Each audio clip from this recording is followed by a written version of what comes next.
이문은 킬링엄을 호출한 뒤 적당한 시점에 킬링엄 소머즈 군코에게 뒷일을 맡겨둔 뒤 자신은 아발론 델피로 향하여 훗날을 도모하고자 합니다. 그러나 그 순간 사보가 이무에게 가까이 접근하여 용조건을 사용하여 이무의 복부를 노렸고 이무는 전신이 폭발하며 형체도 없이 사라져버립니다. 그리고 사보는 조금은 당황하는 모습을 보이며 세계 정부의 왕이 이렇게 형편없을 리 없는데 라고 말했고, 그 순간 사보는 전신이 얼어붙었고 사보의 뒤에서 이무가 모습을 드러냅니다.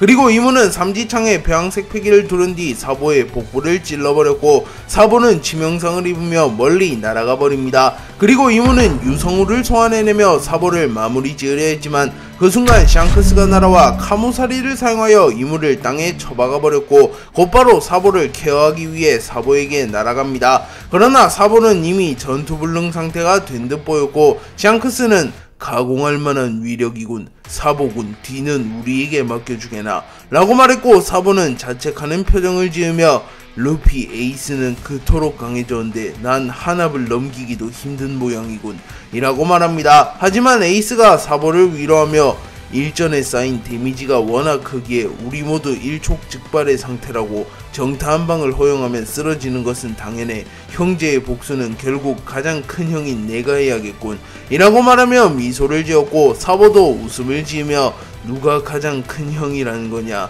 라고 중얼거립니다.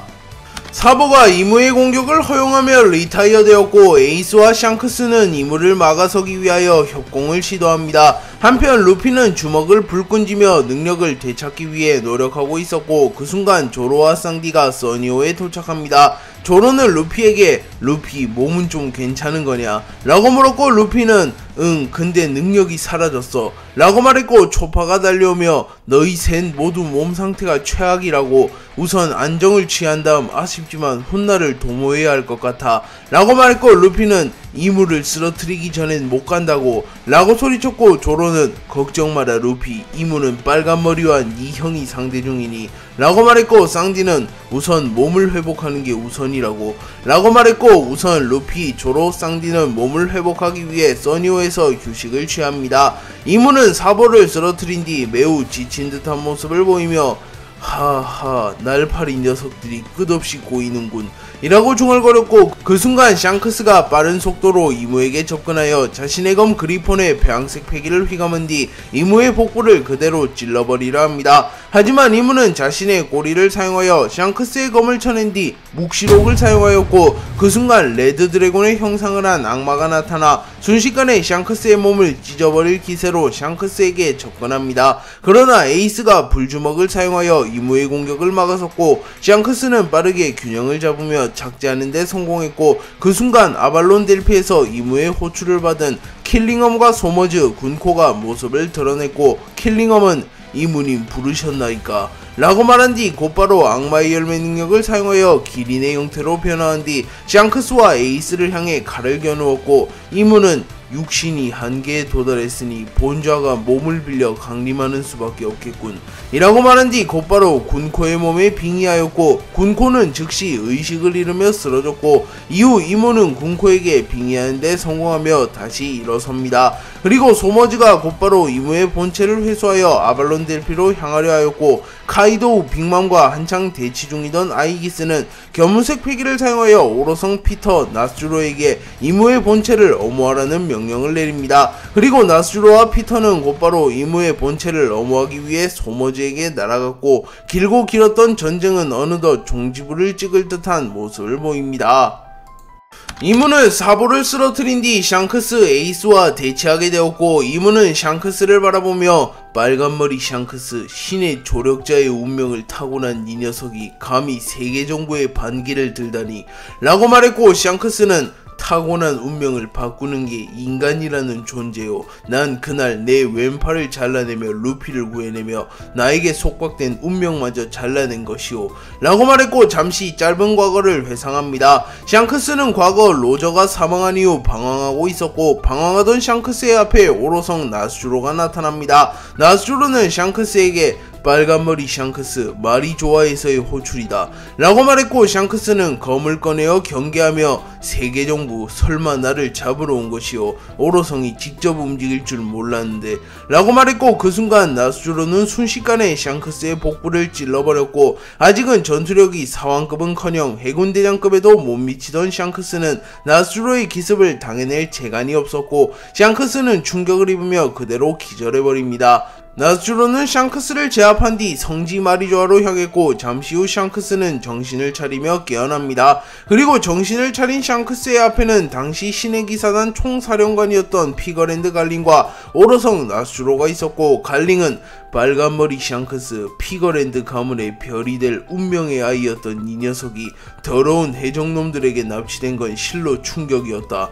그래, 이 녀석은 천룡인의 핏줄을 타고난 신의 후예, 해적질 같은 장난질은 관두고 샴록과 함께 우리의 영광을 위해 살아라 라고 말했고, 샹크스는 정색하는 표정을 지으며 피거랜드 갈링, 로저 선장께 당신의 얘기는 많이 들었소. 나의 친부라는 사실과 내가 천룡인이라는 사실까지. 하지만 난 이미 해적이라는 길을 걷기로 결정했고 세계정부의 하수인이 될 생각은 더더욱 없소 라고 소리쳤고, 갈링은 물론 나의 아들이니 고집이 단번에 꺾일 거라고는 생각하지 않았다. 허나 네 팔에 어비스 문신을 새겨두었으니 넌 이미 세계정부에 종속된 것이나 다름없네. 그 문신이 새겨진다는 신의 힘을 일부 양도받으며 세계정부의 영원한 충성을 맹세한 증표.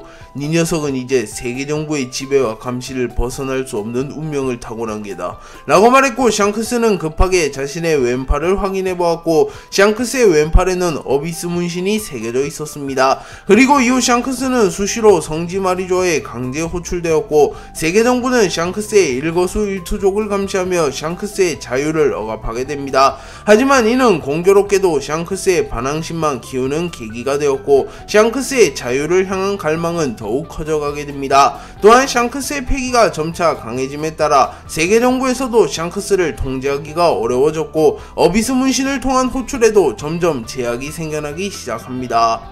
샹크스는 어느덧 사왕의 반열에 오르게 되었고, 세계적으로도 별다른 이슈가 없었기에 세계정부에서도 샹크스를 적극적으로 호출하진 않습니다. 그리고 샹크스는 이스트블루 후샤마을에서 우연히 로저와 같은 말을 하는 소년 루피를 보게 되었고, 본능적으로 세계가 기다려온 해방의 전사가 루피라는 것을 알게 됩니다. 한편 루피는 어느 때와 마찬가지로 샹크스와 함께 수다를 떨고 있었고, 마키노의 술집에서 우연히 고무고무 열매를 먹게 되었고, 루피는 고무고무 열매를 먹은 고무인간이 됩니다. 그리고 샹크스는 악마의 열매는 주인을 고르는 습성이 있다. 고무고무 열매, 아니 사람 열매 모델 태양신 니카가 루피를 선택한 건가? 라고 생각하며 루피가 세계가 기다려온 해방의 전사라는 것을 확신합니다. 그리고 어느 날 마키노의 술집에서 술을 먹고 있던 샹크스와 산적 히그마가 시비가 붙게 되었고, 샹크스는 대인배적인 면모를 보이며 유쾌하게 상황을 넘깁니다. 하지만 루피가 히그마를 찾아가 샹크스에게 시비를 건 것과 술집에서 난동을 피운 것에 대해 사과하라고 요구하였고, 히그마는 당연히 이를 거부합니다. 그리고 히그마는 고무처럼 늘어나는 루피의 몸을 신기하게 여기며 루피를 서커스단에 팔아버리려 하며 루피를 짓밟습니다.